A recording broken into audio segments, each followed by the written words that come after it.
طریق ہے الصلاۃ والسلام علیک یا رسول اللہ.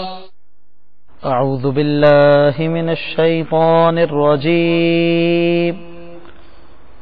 بسم اللہ الرحمن الرحیم. وقال رجل مؤمن من آل فرعون يكتم إيمانه أتقتلون رجلا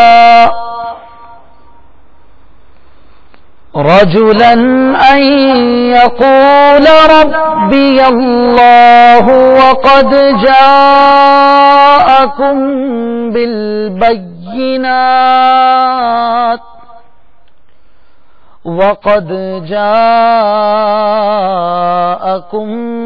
بالبينات من ربكم وإن يك كاذبا فعليه كذبه وَإِن يَكُ صَادِقًا يُصِبْكُم بَعْضُ الَّذِي يَعِدُكُمْ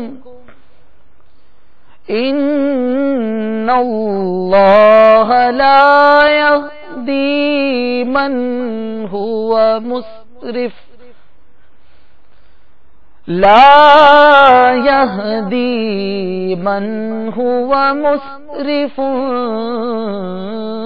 كذاب. يا قوم لكم الملك اليوم ظاهرين في الأرض فمن ينصرنا من بأس الله إن جاءنا. قال فرعون ما أريكم إلا ما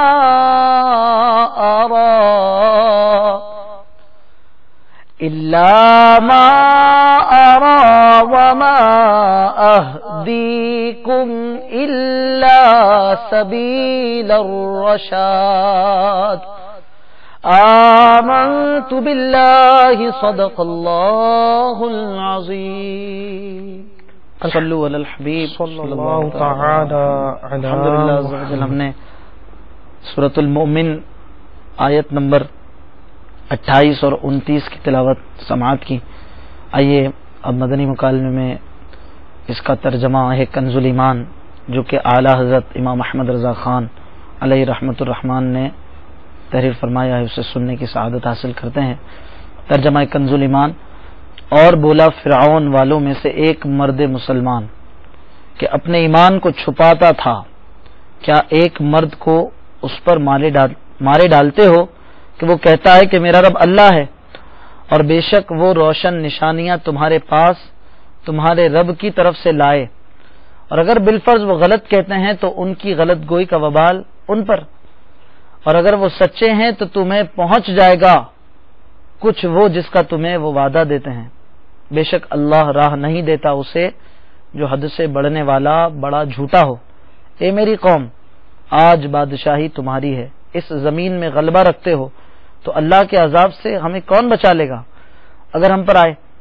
فرعون بولا میں تو تمہیں وہی سمجھاتا ہوں جو میری سوجھ ہے، اور میں تمہیں وہی بتاتا ہوں جو بھلائی کی راہ ہے. اللہ تعالی ہم سب کو عمل کی توفیق عطا فرمائے. الحمدللہ رب العالمین والصلاة والسلام علی سید الانبیاء والمرسلین. اما بعد فاعوذ باللہ من الشیطان الرجیم. بسم اللہ الرحمن الرحیم. الصلاة والسلام علیک یا رسول اللہ وعلى آلك وأصحابك يا حبيب الله. الصلاة والسلام عليك يا نبي الله وعلى آلك وأصحابك يا نور الله وعلى آلك وأصحابك يا نور الله. مدینے کے سلطان رحمت عالمیان سرور ذیشان محبوب رحمان صلی اللہ تعالی علیہ وآلہ وسلم کا فرمان برکت نشان ہے، اللہ عز و جل کا ایک فرشتہ ہے کہ اس کا بازو مشرق میں ہے اور دوسرا مغرب میں. جب کوئی شخص مجھ پر محبت کے ساتھ درود بھیجتا ہے، وہ فرشتہ پانی میں غوطہ کھا کر اپنے پر جھاڑتا ہے. اللہ عز و جل اس کے پروں سے ٹپکنے والے ہر قطرے سے ایک ایک فرشتہ پیدا کرتا ہے. وہ فرشتے قیامت تک اس درود پڑھنے والے کے لیے استغفار کرتے ہیں. صلو علی الحبیب صلی اللہ تعالی علی محمد. میٹھے میٹھے صاحب اور مدنی چینل کے ناظرین، ہم مدنی مکالمے کی نیتوں کے ساتھ اس کا آغاز کریں. اس سے پہلے ہم نعت شریف سنتے ہیں، پھر انشاءاللہ جو مکالمے کی نیتیں ہیں یہ نیت بھی ہونی چاہیے ہمارے سلسلوں میں جو ہم شریک ہوتے ہیں کہ تلاوت سنوں گا، نعت شریف سنوں گا، قرآن مجید فرقان حمید کی تلاوت کے ساتھ ساتھ ہمارا عام طور پر نظام یہ ہوتا ہے کہ ہم کوشش یہ کرتے ہیں آپ کو ترجمہ کنز الایمان بھی سنائیں اور تفسیر کے مدنی پھول بھی بیان کریں. صرف ترجمہ کنز الایمان نہ ہو، اس کے ساتھ تفسیر کے مدنی پھول بھی ہوں. ان آیات کی ضمن میں بھی انشاءاللہ ہم ہمارے ساتھ اس ٹائم میں موجود ہیں، وہ مدنی پھول بھی پیش کریں گے.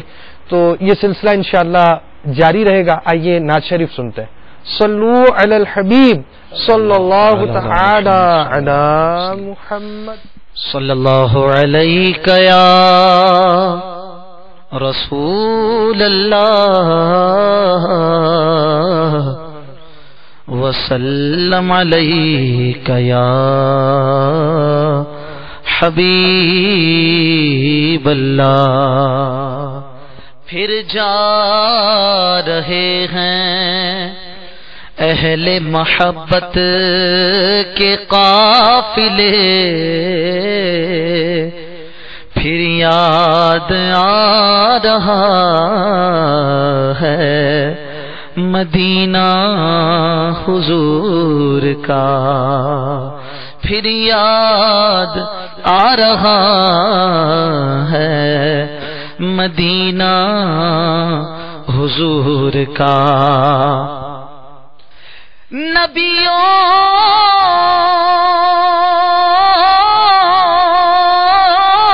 میں جیسے افضل و اعلیٰ ہے مصطفیٰ، شہروں میں بادشاہ ہے مدینہ حضور کا. پڑھیے صلی اللہ علیہ یا رسول اللہ وسلم علیہ یا حبیب اللہ. ہمارے آقا اعلی حضرت امام اہل سنت امام احمد رضا خان علیہ الرحمت الرحمان کا وہ مبارک کلام جس میں آپ نے مدینہ شریف کی تمنا بھی پیش کی ہے، اور گویا یوں لگتا ہے کہ جیسے زائرین مدینے جا رہے ہوں اور آپ نے یہ کلام لکھا ہو. آئیے ہم اس کلام کو پڑھ کر اپنے جذبات بھی ایسے بنانے کی کوشش کرتے ہیں. پھر اٹھا ولولہ ہے یاد مغیلان عرب، پھر اٹھا ولولہ ہے یاد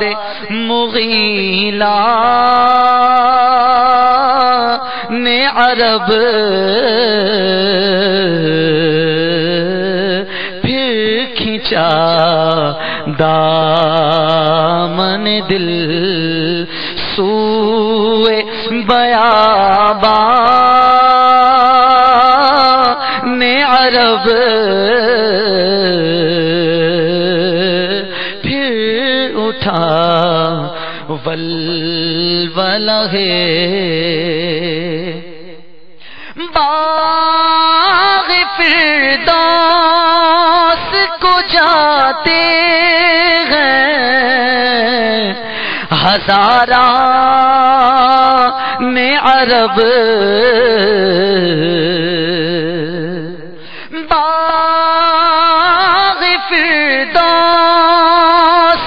کو جاتے ہیں ہزاران عرب ہائے صحرائے عرب ہائے بیابان عرب ہائے صحرائے عرب ہائے بیابان عرب پھر اٹھا ولولائے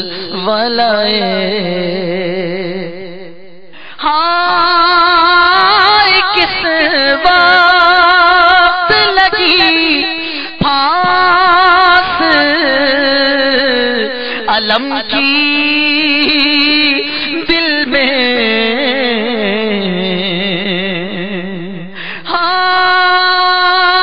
ہائے کس وقت لگی پھانس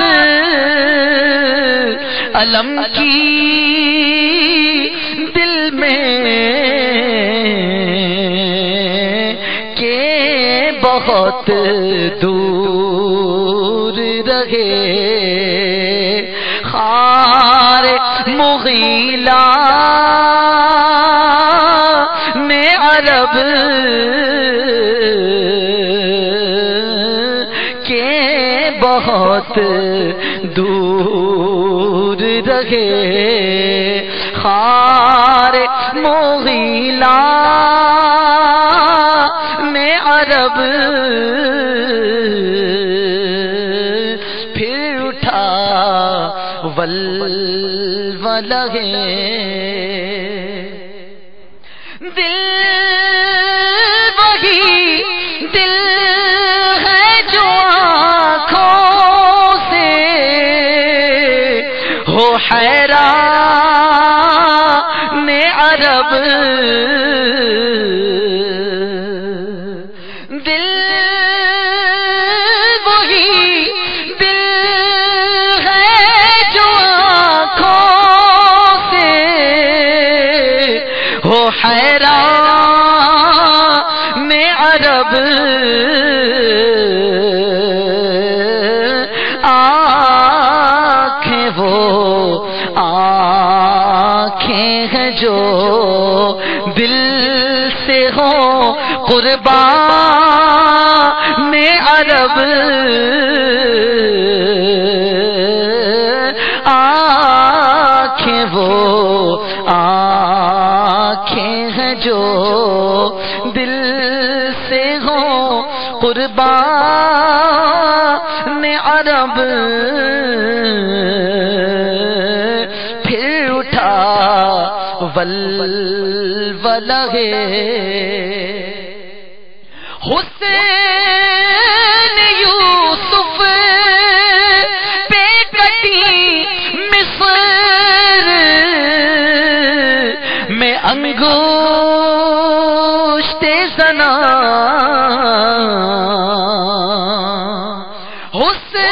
حسین یوسف پہ کٹی مصر میں انگشت زنا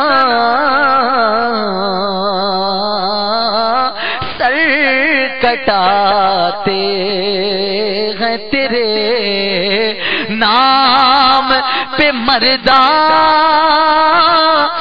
عرب سر کٹاتے ہیں تیرے نام پہ مردان عرب پھر اٹھا ولولہ ہے شادی حشر صدقے میں چھٹیں گے قیدی شادی حشر صدقے میں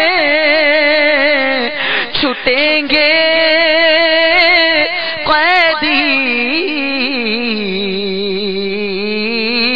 حشر پر عرش پر دھوم سے ہے دعوت مہمان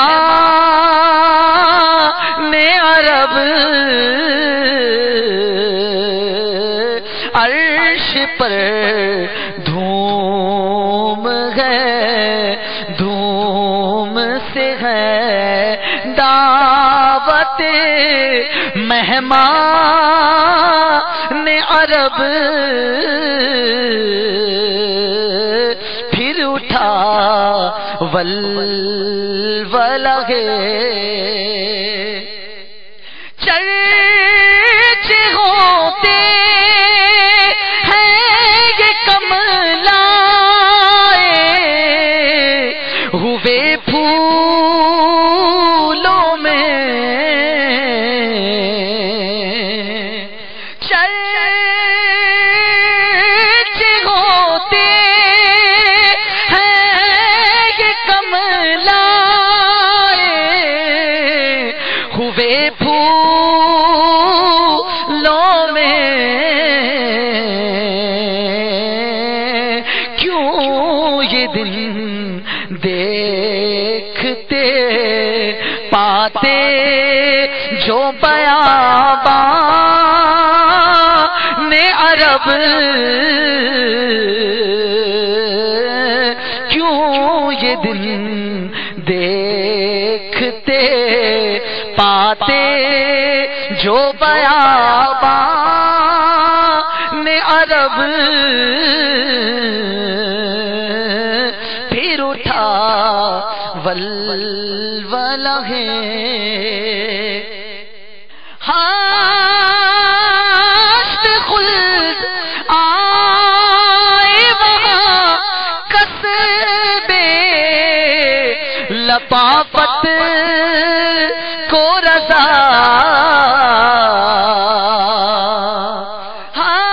ہاشت خلد آئے وہاں قصبے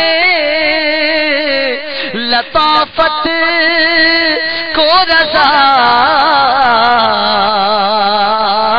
4 دن برسے جہاں ابر بہاران عرب 4 دن برسے جہاں ابر بہاران عرب پھر اٹھا ولولہ ہے یاد مغیلان عرب پھر کھینچا دامن دل سوئے بیابان عرب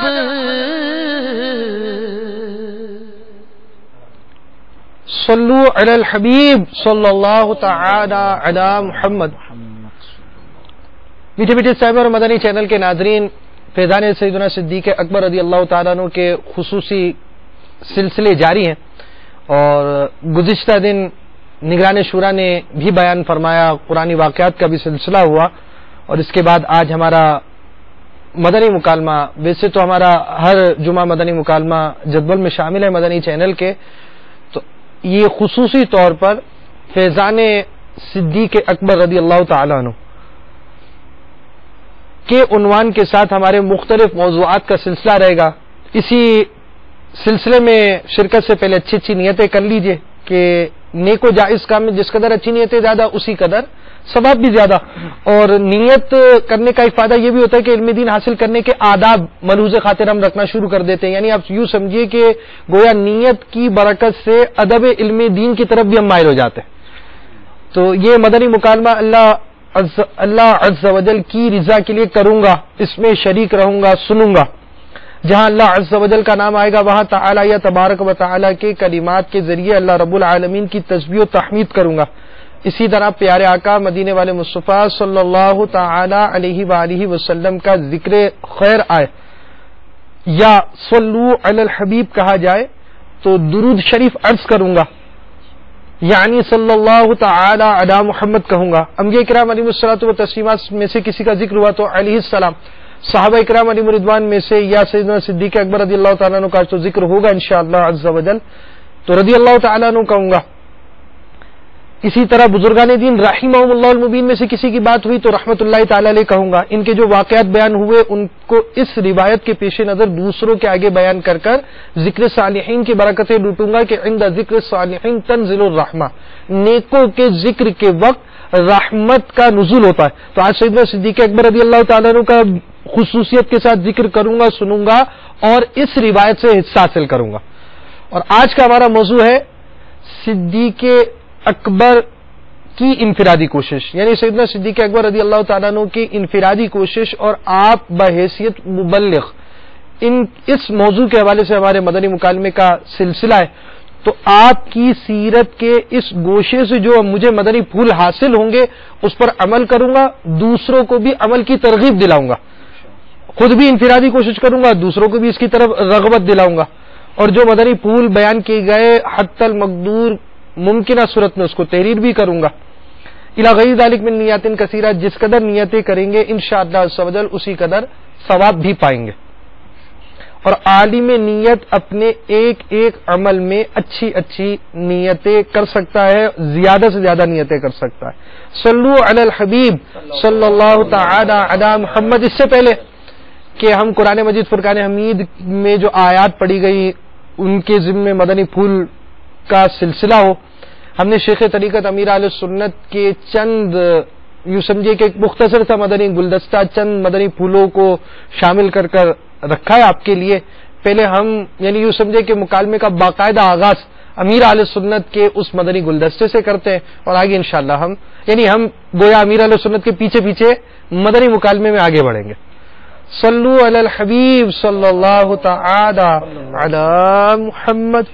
وہ آپ خطبے میں بھی سنتے رہتے ہوں گے افضل البشر بعد الانبیاء بالتحقیق، کہ انبیاء کرام کے بعد تمام انسانوں میں افضل حضرت سیدنا ابا بکر الصدیق رضی اللہ تعالی عنہ۔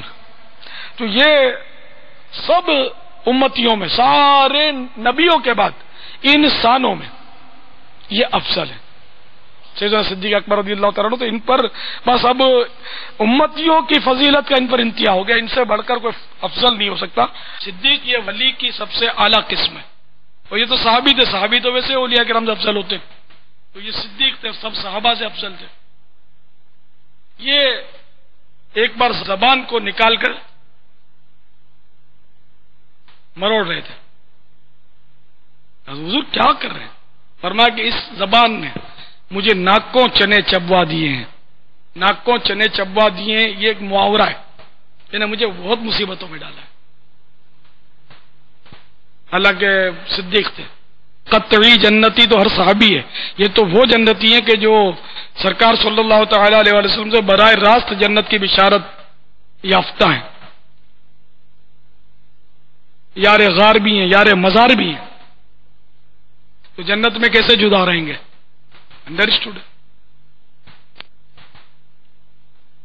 تو یہ ان کی عاجزی کہ زبان سے اتنے تنگ، مطلب ہونے کا آپ نے اظہار فرمایا، کہ ہمارے لیے اس میں نصیحت ہے. اس نے مجھے ناکوں چنے چبوائے، منہ میں پتھر ڈال لیتے تھے تاکہ بولنے کی نوبت نہ آئے. اپنے سے کچھ بھی نہیں ہوتا. رکھ لیتے تھے پتھر ابو بکر دہن میں، رکھ لیتے تھے پتھر ابو بکر دہن میں. اے بھائی زبان پر تو لگا قفل مدینہ، اے بھائی زبان پر تو لگا قفل مدینہ. اللہ ہمیں کر دے عطا قفل مدینہ، اللہ ہمیں کر دے عطا قفل مدینہ. سیدنا صدیق اکبر رضی اللہ تعالیٰ عنہ نے دیکھا کہ پرندہ جو ہے، پرندہ دیکھا اڑ رہا ہے، پھڑپڑا رہا ہے، تو بس کاش یہ پرندہ میں ہوتا. کتنا خوشی سے آ رہا ہے، جا رہا ہے، میوے کھا رہا ہے، تو پتے توڑ رہا ہے، تو پھل کھا رہا ہے، تو کوئی پرواہ ہی نہیں ہے. نہ اس کو نزا کی سختیوں کا معاملہ ہے، نہ اس کو ایمان کے سلب ہونے کا کوئی اندیشہ ہے، نہ اس طرح کے معاملات ان جانوروں کے ساتھ ہیں، نہ قبر کے اندھیرے کا، قبر کی وحشت کا اس کو کوئی ڈر ہے، نہ اس کے لیے کوئی جہنم کا عذاب ہے. یہ سارے معاملات سے تو ہمیں گزرنا ہے. سیدنا صدیق اکبر رضی اللہ تعالیٰ عنہ نے پرندوں کو دیکھ کر عبرت حاصل کی، اور ہمارے لیے اس میں کتنے درس کے مدنی پھول ہیں. صلو علی الحبیب صلی اللہ تعالی علی محمد. سیدنا صدیق اکبر رضی اللہ تعالیٰ عنہ کی افضلیت کا بیان بھی ہم نے سنا، اور ساتھ ہی ساتھ ان کا زبان کا قفل مدینہ، یعنی یہ دعوت اسلامی کی اصطلاح ہے کہ زبان کا صحیح استعمال کرنا، اسے برائیوں سے، گناہوں کے ساتھ ساتھ، یعنی گناہوں سے بچنے کے ساتھ ساتھ فضول باتوں سے بھی بچانا. تو یہ سیدنا صدیق اکبر رضی اللہ تعالیٰ عنہ کی ادا کا بیان بھی سنا، اور آپ کا اپنے ایمان کی حفاظت کے بارے میں آپ کی جو سوچ تھی وہ بھی ہم نے اس امیر اہل سنت کے مدنی گلدستے میں سننے کی سعادت حاصل کی. آئیے ہم جس موضوع کی طرف تھے اس کی طرف پہنچتے ہیں، اور سیدنا صدیق اکبر رضی اللہ تعالیٰ عنہ کی شان رفعت نشان اس انداز سے کہ باحیثیت مبلغ، اور آپ کی انفرادی کوشش، جو آیت ہم نے تلاوت کی تھی جس کا ہم نے ترجمہ کنز الایمان بھی سنا، آئیے اس کے حوالے سے چند مدنی پھول مزید سنتے ہیں. نیکی کی دعوت کے سلسلے میں جو کوشش آپ نے کی اور جو قربانیاں دیں، اس حوالے سے یہ جو سورۃ المومن کی آیات مقدسہ تلاوت کی گئی ہیں، جس کی جو پہلی آیت ہے 28 نمبر، تو اس میں اس کا کچھ جز ہے کہ کیا ایک مرد کو اس پر مارے ڈالتے ہو کہ وہ کہتا ہے کہ میرا رب اللہ ہے، اور بے شک وہ روشن نشانیاں تمہارے پاس تمہارے رب کی طرف سے لائے. تو اس سلسلے میں ایک دفعہ پیارے آقا صلی اللہ علیہ وسلم کا جو ایک واقعہ ہے، جو صدیق اکبر رضی اللہ تعالیٰ عنہ سے بھی اس کا تعلق ہے، کہ پیارے آقا صلی اللہ علیہ وسلم مکہ المکرمہ میں بیت اللہ شریف کے قریب عبادت کر رہے تھے، تو کفار جو ہے وہ آپ کے قریب آئے اور آپ کو زد و کوب کرنا شروع کیا، آپ کو مارنا شروع کیا. حضرت مولا علی رضی اللہ تعالیٰ عنہ اس وقت کم سن تھے، آپ کی عمر بہت کم تھی. آپ روایت کرتے ہیں کہ جب پیارے آقا صلی اللہ علیہ وسلم کو کفار ناہنجار نے اس طرح آپ پر ظلم و ستم ڈھانے شروع کیے، تو صدیق اکبر رضی اللہ تعالیٰ عنہ اس وقت جو ہے وہ جوان تھے. آپ جلدی سے تشریف لائے اور آیت مقدسہ کا یہ حصہ آپ نے تلاوت فرمایا اور کفار کو ہٹایا، اور پیارے آقا صلی اللہ علیہ وسلم سے ان کے ظلم کو دور کیا.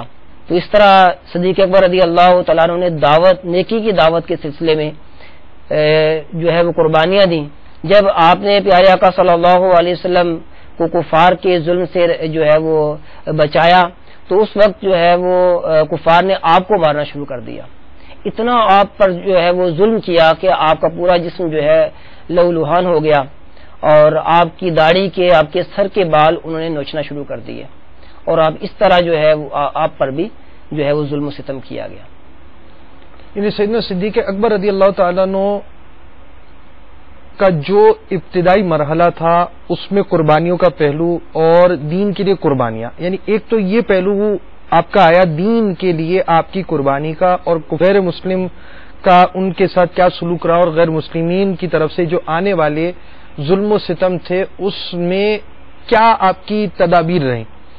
ساتھ ہی ساتھ سیدنا صدیق اکبر رضی اللہ تعالیٰ عنہ کی انفرادی کوشش بھی ایک یوں سمجھیے کہ نمایاں حیثیت رکھتی ہے۔ آپ رضی اللہ تعالی عنہ کی انفرادی کوشش سے بھی مسلمان ہونے والوں کے اندر بھی نمایاں حیثیت ہے۔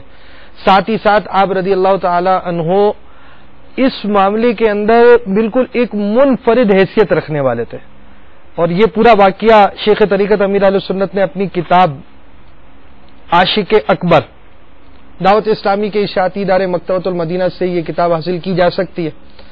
اس میں آپ نے اس عنوان سے واقعہ بھی نقل کیا ہے، اور آپ یوں سمجھیے کہ یہ ابھی ہمارے لیے موسم بھی ہے۔ اور اس کتاب کے اندر کیا ہے؟ اس کتاب کے اندر بچپن کی حیرت انگیز حکایت، حضرات ابو بکر صدیق رضی اللہ تعالیٰ عنہ کا مختصر تعارف، سب سے پہلے کون ایمان لایا، صدیق اکبر کی شان اور قرآن، صدیق اکبر نے مدنی آپریشن فرمایا، زلفوں اور سر کے بالوں وغیرہ کے باعث مدنی پھول، منقبت سیدنا صدیق اکبر رضی اللہ تعالیٰ عنہ۔ تو یہ ساری چیزیں کتاب میں اس رسالے کے اندر جمع، اور 64 صفحات کا یہ رسالہ، 63 جمع 1۔ تو 63 جمع 1 کیوں کہا ہے؟ امیر اہل سنت ترغیب دلاتے کہ اچھے جو نسبتوں والے اعداد ہیں نا وہ بولنے چاہیے، تو اس سے بھی یوں سمجھیے کہ نسبتوں کی اہمیت اور نسبتوں کی طرف رغبت مائل ہوگی، اور ان کی برکتیں حاصل ہوں گی جن کی نسبتیں ہوں گی۔ خیر، اس رسالے کے اندر جو سیدنا صدیق اکبر رضی اللہ تعالیٰ عنہ کے معمولات نقل ہیں، ان میں سے یہ بھی ہے کہ ابتدائی اسلام میں جو شخص مسلمان ہوتا وہ اپنے اسلام کو حتی الوس یہاں تک ممکن ہوتا مخفی رکھتا۔ حضور اکرم نور مجسم صلی اللہ تعالی علیہ وآلہ وسلم کی طرف سے بھی یہی حکم تھا کہ غیر مسلمین کی طرف سے پہنچنے والی تکلیف اور نقصان سے محفوظ رہیں۔ جب مسلمان مردوں کی تعداد 38 ہو گئی تو حضرت سیدنا صدیق اکبر رضی اللہ تعالیٰ عنہ نے بارگاہ رسول انور صلی اللہ علیہ وسلم میں عرض کی، یا رسول اللہ صلی اللہ علیہ وسلم، اب علی الاعلان تبلیغ اسلام کی اجازت عنایت فرما دیجئے۔ دو عالم کے مالک و مختار، شفیع روز شمار، امت کے غم خار صلی اللہ علیہ وسلم نے اولاً انکار فرمایا، مگر پھر آپ رضی اللہ تعالیٰ عنہ کے اصرار پر اجازت عنایت فرما دی۔ چنانچہ سب مسلمانوں کو لے کر مسجد الحرام شریف زادہ اللہ شرفن و تعظیمہ میں تشریف لے گئے، اور خطیب اول حضرت سیدنا صدیق اکبر رضی اللہ تعالی عنہ نے خطبے کا آغاز کیا۔ خطبہ شروع ہوتے ہی غیر مسلمین چاروں طرف سے مسلمانوں پر ٹوٹ پڑے۔ مکہ مکرمہ زادہ اللہ شرفن و تعظیمہ میں آپ رضی اللہ تعالی عنہ کی عظمت و شرافت مسلم تھی، اس کے باوجود غیر مسلمین نے آپ رضی اللہ تعالیٰ عنہ پر اس قدر خطرناک انداز سے وار کرنا شروع کیا کہ آپ کا مبارک جسم لہو لہان ہو گیا، حتیٰ کہ آپ رضی اللہ تعالیٰ عنہ بے ہوش ہو گئے۔ جب آپ رضی اللہ تعالیٰ عنہ کے قبیلے کے لوگوں کو خبر ہوئی تو وہ آپ رضی اللہ تعالیٰ عنہ کو وہاں سے اٹھا کر لائے۔ لوگوں نے گمان کیا کہ حضرت سیدنا صدیق اکبر رضی اللہ تعالیٰ عنہ زندہ نہ بچ سکیں گے۔ شام کو جب آپ رضی اللہ تعالیٰ عنہ کو افاقہ ہوا اور ہوش میں آئے تو سب سے پہلے یہ الفاظ زبان صدیقت نشان میں موجود تھے، محبوب رب ذوالجلال صلی اللہ علیہ وسلم کا کیا حال ہے۔ لوگوں کی طرف سے اس پر بہت ملامت ہوئی کہ ان کا ساتھ دینے کی وجہ سے ہی تو آپ پر یہ مصیبت آئی ہے، پھر بھی آپ انہی کا نام لے رہے۔ آپ رضی اللہ تعالیٰ عنہ کی والدہ ماجدہ ام الخیر کھانے لے آئیں، مگر آپ رضی اللہ تعالی عنہ کی ایک ہی صدا تھی کہ شاہ خوش خصال پیکر حسن و جمال صلی اللہ تعالی علیہ وآلہ وسلم کا کیا حال ہے۔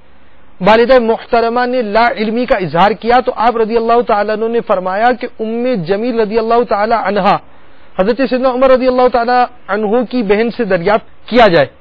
آپ رضی اللہ تعالیٰ عنہ کی والدہ ماجدہ نے اپنے لخت جگر کے اس مظلومانہ حالت میں کی گئی بے تابانہ درخواست پوری کرنے کے لیے حضرت سیدنا ام جمیل رضی اللہ تعالی عنہا کے پاس گئیں اور سرور معصوم صلی اللہ تعالی علیہ وسلم کا حال معلوم کیا. وہ بھی نامساعد حالات کے سبب اس وقت اپنا اسلام چھپائے ہوئے تھی، اور چونکہ ام الخیر ابھی تک مسلمان نہ ہوئی تھی لہذا انجان بنتے ہوئے فرمانے لگی میں کیا جانوں کون محمد صلی اللہ تعالی علیہ وسلم اور کون ابو بکر رضی اللہ تعالی عنہ. ہاں آپ کے بیٹے کی حالت سن کر رنج ہوا، اگر آپ کہیں تو میں چل کر ان کی حالت دیکھ لوں. ام الخیر آپ رضی اللہ تعالی عنہا کو اپنے گھر لے آئیں. انہوں نے جب حضرت سیدنا صدیق اکبر رضی اللہ تعالیٰ عنہ کی حالت زار دیکھی تو تحمل یعنی برداشت نہ کر سکی، رونا شروع کر دیا. حضرت سیدنا صدیق اکبر رضی اللہ تعالیٰ عنہ نے پوچھا میرے آقا صلی اللہ علیہ وسلم کی خیر خبر دیجیے. حضرت سیدتنا ام جمیل رضی اللہ تعالی عنہا نے والدہ صاحبہ کی طرف اشارہ کرتے ہوئے توجہ دلائی. آپ رضی اللہ تعالی عنہ نے فرمایا کہ ان سے خوف نہ کیجیے. تب انہوں نے عرض کی کہ نبی رحمت صلی اللہ علیہ وسلم اللہ عز و جل کی عنایت سے بخیر و عافیت ہے اور دار ارکم یعنی حضرت سیدنا ارکم رضی اللہ تعالیٰ عنہ کے گھر تشریف فرمائے. آپ رضی اللہ تعالیٰ عنہ نے فرمایا خدا عز و جل کی قسم میں اس وقت تک کوئی چیز نہ کھاؤں گا نہ پیوں گا جب تک شہنشاہ نبوت سراپا خیر و برکت صلی اللہ علیہ وسلم کی زیارت کی سعادت حاصل نہ کروں. چنانچہ والدہ ماجدہ رات کے آخری حصے میں آپ رضی اللہ تعالی عنہ کو لے کر حضور تاجدار رسالت صلی اللہ علیہ وسلم کی خدمت با برکت میں دارالارقم حاضر ہوئے. حضرت سیدنا صدیق اکبر رضی اللہ تعالیٰ عنہ حضور انور صلی اللہ علیہ وسلم سے لپٹ کر رونے لگے. آقا غم گسار صلی اللہ علیہ وسلم نے وہاں موجودہ دیگر مسلمانوں پر بھی گریہ طاری ہو گئی کہ سیدنا صدیق اکبر رضی اللہ تعالیٰ عنہ کی حالت زار دیکھی نہ جاتی تھی. پھر آپ رضی اللہ تعالیٰ عنہ نے مصطفیٰ جان رحمت شمع بزم ہدایت صلی اللہ علیہ وسلم سے عرض کی یہ میری والدہ ماجدہ ہے، آپ صلی اللہ علیہ وسلم ان کے لیے ہدایت کی دعا کیجیے اور انہیں دعوت اسلام دیجیے. شاہ خیر الانام علیہ افضل الصلاۃ والسلام نے ان کو اسلام کی دعوت دی. الحمدللہ عز وجل وہ اسی وقت مسلمان ہو گئی. میٹھے میٹھے صاحب اور مدنی چینل کے ناظرین، سیدنا صدیق اکبر رضی اللہ تعالیٰ عنہ کے اس سارے واقعے کو بیان کیا. ایک تو وہ الفاظ جو امیر اہل سنت نے، ایک ہوتا زبانی بیان کرنا اور ایک ہوتا پڑھ کر بیان کرنا، اور امیر اہل سنت کی تحریر میں الفاظ، پھر پیارے آقا مدینے والے مصطفیٰ صلی اللہ علیہ وسلم کے القاب، صحابہ اکرام علیہم رضوان کے القاب، اور آپ خود دیکھیں کتاب کا نام بھی کیسا پیارا رکھا ہے، عاشق اکبر. تو عاشق اعلی حضرت نے صدیق اکبر رضی اللہ تعالیٰ عنہ کی جب شان بیان کرنا شروع کی تو کتاب جو سامنے آئی، منظر عام پر آئی، اس کا نام عاشق اکبر ہوا. تو بزرگوں کے الفاظ کی تو ویسے بھی برکتیں ہوتی ہیں. خود صدر الشریعہ نے پورا انوار البشارہ جو ہے وہ بار شریعت میں داخل کیا کہ اب میں اس پر کیا قلم جاری کروں، کیا لکھوں کہ جب میرے آقا نے سب کچھ لکھا ہوا تو میں اپنی کتاب کا وہ پورا حصہ بنا دوں. تو اس طرح بزرگوں کے الفاظ کی بھی برکتیں ہوتی ہیں. مگر اس واقعے سے جو باتیں بیان چلی نا، ایک طرف آپ یہ دیکھیے کہ ابتدا اسلام ہے، ابتدا اسلام کے اندر سیدنا صدیق اکبر رضی اللہ تعالیٰ کا ایسا جذبہ، کیا خواہش یہ کہ سب مسلمان ہو جائے، اسلام کی طرف آ جائے. غیر مسلم اگر اب ایمان نہیں لاتا کیا نقصان؟ سب سے بڑا نقصان آخرت کا نقصان. ہمیشہ قیامت کے روز کے بعد سے لے کر جو اس کی زندگی ہے وہ آفت اور مصیبتوں کے اندر مبتلا ہوگی. دوسرے اس برائی کی طرف نہ جائے، یعنی دوسرے اس مصیبت کی طرف نہ پہنچے، اس کے لیے کوشش. اور آپ نے ایسی کوشش کی کہ آپ نے اجازت طلب کی، یعنی ایسے الحمدللہ عز و جل اوصاف اللہ تعالیٰ نے حضرت سیدنا صدیق اکبر رضی اللہ تعالیٰ عنہ کو دیے تھے. ایک ہے نیکی کی دعوت کی ہمیں ترغیب دلائی جائے، ہمیں بولا جائے کہ آپ نیکی کی دعوت کے لیے پہنچیے، آپ نماز کے لیے پہنچیے، آپ نماز کی دعوت دیا کریں، آپ فلاں کو مدرسے کے اندر لے کر آیا کریں، آپ گھروں میں اس طرح کوشش کیا جائے. جیسے مثال کے طور پر ہمارے سلسلے ہو رہے ہیں، مدنی چینل کے ناظرین کو کہہ رہے ہیں آپ اس طرح کیجیے، آپ اس طرح کیجیے. آپ کو ایک نیکی کی دعوت دی جا رہی ہے کہ آپ یہ نیکی پھیلائیے. اور دوسری جانب سیدنا صدیق اکبر رضی اللہ تعالیٰ کا کردار کیسا ہے؟ آپ رضی اللہ تعالیٰ کا کردار ایسا ہے کہ آپ از خود اجازت مانگ رہے، اور کس وقت مانگ رہے کہ حالات ناگفتہ پہ ہے. اس وقت اسلام کو مخفی رکھنے کا حکم ہے. بالکل 38 مسلمان مرد 38 جو ہیں وہ مسلمان ہو چکے. ابھی 38 کی تعداد ہے اور سیدنا صدیق اکبر رضی اللہ تعالیٰ عنہ اجازت لے رہے ہیں. اجازت لینے کے بعد آ کر خطیب اول کا لقب پایا اور مسجد حرام میں جا کر آپ نے خطبہ ارشاد فرمایا. اللہ تبارک و تعالیٰ اس خطبے کے صدقے ہماری مغفرت فرمائے. اور ایک مبلغ کے لیے اس میں کتنے پیارے کتنے بے شمار مدنی پھول ہیں. آپ بھی بحیثیت مبلغ اپنا کردار تو پیش فرما رہے ہیں. ایک مبلغ اس میں سے کیا کیا چن سکتا ہے کہ اسے بھی تکلیفوں اور ایسے مصائب پر صبر کرنا چاہیے اور اپنی نیکی کی دعوت کو بند نہیں کر دینا چاہیے, اور پھر ساتھ ہی ساتھ سیدنا صدیق اکبر رضی اللہ عنہ کا ہوش میں آ کر نبی پاک صلی اللہ علیہ وسلم کا پوچھنا, یہ آپ کے عشق رسول پر دال ہے. اس طرح بے شمار مدنی پھول. ایک واقعے میں آپ کی تبلیغ دین کے معاملات کے ساتھ ساتھ کئی باتیں یہ ہمیں سکھاتی ہیں اور ایک امتی کو پختہ مسلمان بنانے پر کارگر ہیں. اکثر اور مدنی پھول اس کے اندر جو موجود ہے وہ آپ کی انفرادی کوشش کا بھی ہے کہ ایک تو آپ زخمی ہیں, لہو لہان ہیں, اور جب ہوش آتا ہے تو سرکار علیہ الصلوۃ والسلام کا ہی پوچھتے ہیں, اور والدہ کھانے کا کہہ رہی ہیں مگر یہاں سے اصرار ہو رہا ہے پہلے زیارت ہوگی, اور رات کے کسی پیرائے میں والدہ ماجدہ آپ کو لے کر پہنچتی ہیں. وہاں اس عالم میں بھی اس موقع کو غنیمت جانتے ہوئے آپ نے اپنی والدہ کے لیے سرکار علیہ السلام کے بارگاہ میں عرض کر دیا.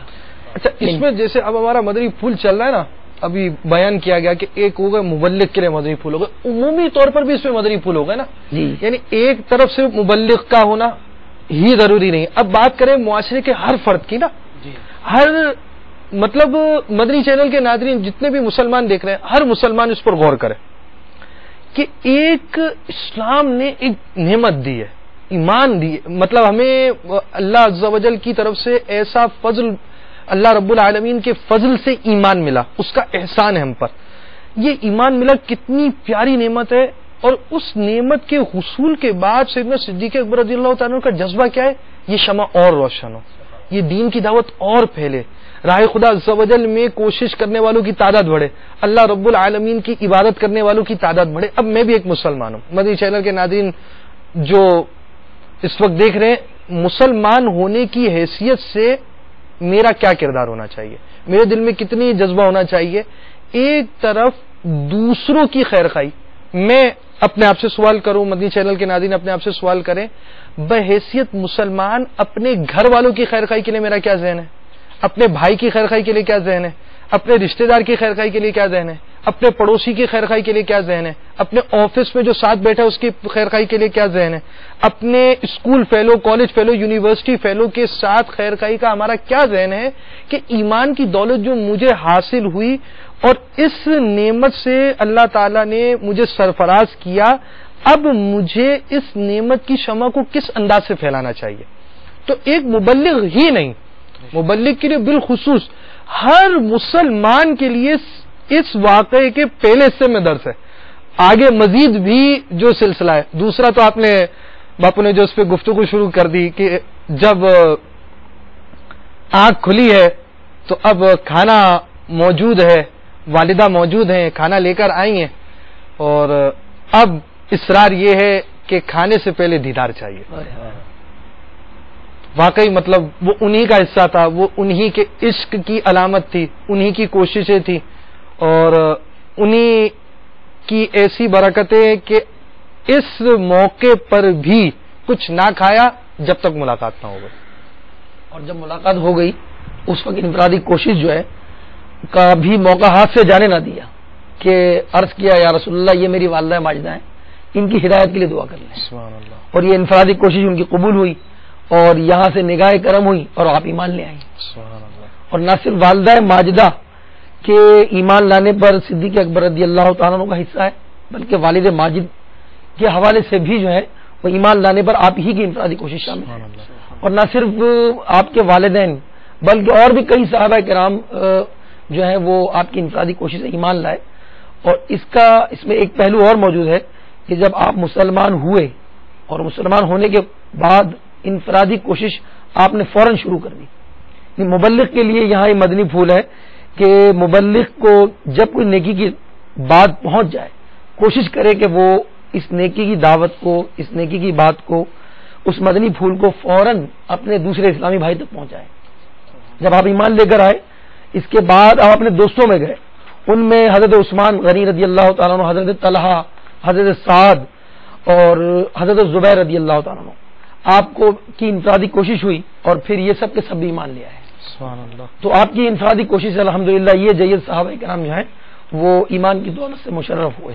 اللہ تعالیٰ ہمیں بھی ان کے صدقے انفرادی کوشش کرنے والا. آپ کی والدہ مسلمان ہوئیں, اسی طرح والد صاحب کا بھی ارشاد فرمایا. یہ صحابی ایسے کہ آپ کے یہ بھی شرف انہیں کو ملا کہ آپ کے 4 پشتے جو ہیں وہ ایک ساتھ صحابیت کے منصب پر فائز ہیں. مطلب آپ کے والدین بھی, آپ بھی, اولاد بھی اور وہ پوتے تک جا کر یہ ساری پشتے جو آپ کی بنی ہیں وہ سب کو صحابیت کا درجہ حاصل ہوا. مدنی چینل کے ناظرین اس وقت ہمارے ساتھ ہیں. اب یہ جو بیٹھے ہوئے سن رہے ہیں وہ یوں سوچیں میں ایک مسلمان ہوں, میں بھی سیدنا صدیق اکبر رضی اللہ تعالیٰ عنہ سے محبت کرنے والا, سیدنا صدیق اکبر رضی اللہ تعالیٰ عنہ کی عقیدت رکھنے والا. انہوں نے اپنے والدین کے حوالے سے انفرادی کوشش کی, انہوں نے اپنے رفقا کے حوالے سے انفرادی کوشش کی. اب میں یوں سوچوں کہ میں کس معاملے میں انفرادی کوشش کرتا ہوں, کیونکہ انفرادی کوشش یہ تو دعوت اسلامی کی ایک اصطلاح ہوئی, دوسرے کو دین کی طرف راغب کرنا, شریعت کا مسئلہ بیان کرنا. بعض صورتوں میں تو یہ بات بیان کرنا ہی واجب ہو جاتا ہے. مثلا آپ کو قدرت ہے, سامنے والا کوئی شخص برائی کر رہا ہے, آپ کا دوست برائی کر رہا ہے, آپ کا بھائی برائی کر رہا ہے, آپ کا پڑوسی برائی کر رہا ہے, رشتہ دار برائی کر رہا ہے, نہ جاننے والا ایک ایسا فرد برائی کر رہا ہے جس کے بارے میں آپ کو گمان غالب ہے کہ اگر میں اس کو سمجھاؤں گا تو یہ برائی چھوڑ دے گا. آپ کے پاس کوئی مزید کوئی رکاوٹ معنی شرعی نہیں ہے, آپ اس کو سمجھائیں گے, سمجھانا ضروری ہو جائے گا, لازم ہو جائے گا. اب ایک طرف ان کا نیکی کی دعوت دینا, دوسری طرف ہمارا ایسے معاملے میں بھی نیکی کی دعوت نہ دینا کہ جہاں ہمارا نیکی کی دعوت دینا واجب ہو جاتا ہے. جن گھر والوں کو جہنم کی آگ سے بچانے کا حکم خود قرآن نے دے دیا, اس پر ہمارے عمل کی کتنی کوشش ہے, اس کے لیے ہمارا اپنی کوششیں کس قدر تیز ہیں. پھر سب سے بڑی بات یہ کہ بحیثیت مسلمان اگر میں نیکی کی دعوت دینے کے لیے جا رہا ہوں, بحیثیت مسلمان میرے پاس کتنا علم ہے, بحیثیت مسلمان میرا فرائض اور واجبات پر کس قدر عمل ہے, اور دوسری طرف ان کے انفرادی کوشش کے معاملات وغیرہ. بہرحال ہم نے چند باتیں بیان ضرور کی ہیں, لیکن میں یہ چاہوں گا کہ ہم یہ باتیں نگران شورا کی زبانی بھی سنیں, اور اس وقت ہمارے پاس لنک موجود ہے. آئیے نگران شورا کے بھی ملفوظات سننے کی سعادت حاصل کرتے ہیں. صلو علی الحبیب صلی اللہ تعالی علی محمد. حضرت ابو درداء رضی اللہ تعالیٰ عنہ سے روایت کرتے ہیں کہ نبی رحمت صلی اللہ تعالیٰ علیہ وسلم نے ارشاد فرمایا, اللہ تعالیٰ نے مجھے تمہاری طرف بھیجا, تم لوگوں نے کہا آپ جھوٹے ہیں, اور ابو بکر نے تصدیق کی اور اپنی جان اور مال سے میری غمخواری کی. یہ ان کی خصوصیت ہے. جیسے کہ مردوں میں سب سے پہلے اسلام قبول کرنے والے صدیق اکبر رضی اللہ تعالیٰ عنہ ہیں, تو آپ نے جیسے اسلام قبول کیا تو آپ کی جو فطرت سلیمہ تھی اس نے گوارا نہ کیا کہ میں جنہیں قریب سے جانتا ہوں وہ لذت ایمان سے کیسے محروم رہ جائیں. تو آپ نے ایک ایک پہ انفرادی کوشش کی, جن میں حضرت سیدنا عثمان غنی رضی اللہ تعالیٰ عنہ, حضرت طلحہ رضی اللہ تعالیٰ عنہ, حضرت زبیر بن العوام رضی اللہ تعالیٰ عنہ, حضرت عبد الرحمن بن عوف رضی اللہ تعالیٰ عنہ, حضرت سعد بن ابی وقاص رضی اللہ تعالیٰ عنہ, حضرت عثمان بن مظعون رضی اللہ تعالیٰ عنہ جیسے اکابر صحابہ آپ کی انفرادی کوشش اور دعوت اسلام پہنچانے کی برکت سے منصب صحابیت پر فائز ہو گئے. اسی طرح نبی رحمت صلی اللہ تعالی علیہ وسلم نے سفر ہجرت میں اپنی رفاقت کے لیے تمام صحابہ میں صدیق اکبر رضی اللہ عنہ کا انتخاب کیا کہ آپ نے سرکار صلی اللہ تعالی علیہ وسلم کے ساتھ ہجرت فرمائی, آپ کو ہجرت کرنے کی سعادت نصیب ہوئی. اسی طرح پیارے آقا صلی اللہ تعالی علیہ وسلم نے آپ کو حج میں مسلمانوں کا امیر بنایا, یہ بھی آپ کی انفرادی خصوصیت. اسی طرح سرکار مدینہ صلی اللہ تعالی علیہ وسلم نے 2 مرتبہ صدیق اکبر رضی اللہ عنہ کی اقتدا میں نماز ادا کی ہے. اسی طرح نبی پاک صلی اللہ تعالی علیہ وسلم جب علیل ہوئے, مرض آپ کی بارگاہ میں حاضر ہوا, اس وقت صدیق اکبر رضی اللہ عنہ کو امام بنایا گیا اور آپ نے 17 نمازیں پڑھائیں. یہ آپ کی انفرادی خصوصیت ہے. اسی طرح واقعہ معراج کی جب غیر مسلموں نے تکذیب کی, اس وقت صدیق اکبر رضی اللہ عنہ نے اس واقعے کی تصدیق کی اور اس کے بعد آپ کا لقب صدیق پڑ گیا. اسی طرح پیارے آقا صلی اللہ تعالی علیہ وسلم نے متعدد مقصد اپنے ارشادات میں آپ کو صدیق فرمایا. اس کے علاوہ اگر آپ صدیق اکبر رضی اللہ عنہ کی مزید خصوصیات پر غور کریں تو آقا مدینہ صلی اللہ تعالی علیہ وآلہ وسلم نے جب صلح حدیبیہ فرمائی اس وقت صدیق اکبر رضی اللہ عنہ کا مقام بڑا نمایاں ہو کر سامنے آیا. سرکار مدینہ صلی اللہ تعالی علیہ وآلہ وسلم جب مدینہ منورہ پہلی مرتبہ آپ کی تشریف آوری ہوئی صدیق اکبر رضی اللہ عنہ آپ کے ساتھ تھے, اس وقت بھی آپ کا انداز بڑا نمایاں تھا. اسی طرح سرکار صلی اللہ تعالی علیہ وسلم کے وصال ظاہری کے بعد جو کچھ مسائل آئے, کوئی مرتد ہوئے, کئی زکات کے منکر ہوئے, کوئی لشکر کو روکنے کی باتیں کر رہا ہے, تو کہیں سے جھوٹے نبوت کا دعویٰ کرنے والوں نے مزید سر اٹھایا. ایسے موقع پر صدیق اکبر رضی اللہ تعالی عنہ کا اس بوجھ کو اٹھانا اور خلیفہ اول بن کر امت کی اس کشتی کو سنبھالنا اور سارے محاذ کا مقابلہ کرنا اور ایک خوبصورت اور بہترین خلافت فاروق اعظم رضی اللہ عنہ کے سپرد کرتے ہوئے دنیا سے رخصت ہو جانا, جس میں سرکار صلی اللہ علیہ وسلم کی بھی اتباع شامل تھی, عمر میں بھی اتباع شامل تھی. رسول اور انبیاء کے بعد جو افضل ہو عالم سے, یہ عالم میں ہے کس کا مرتبہ؟